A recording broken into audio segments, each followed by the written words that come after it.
ரட்சிப்பை நான் பெற்றுக்கிட்டேன். மகிழ்ச்சியோடு நடந்திடுவேன் ஆனந்தமா.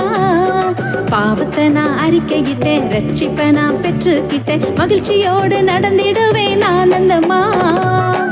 இயேசு வந்தாரே, மகிழ்ச்சி தந்தாரே, பாவம் போனதே, மகிழ்ச்சி பொங்கிற்றே. இயேசு வந்தாரே, மகிழ்ச்சி தந்தாரே, பாவம் போனதே, மகிழ்ச்சி பொங்கிற்றே. ஓ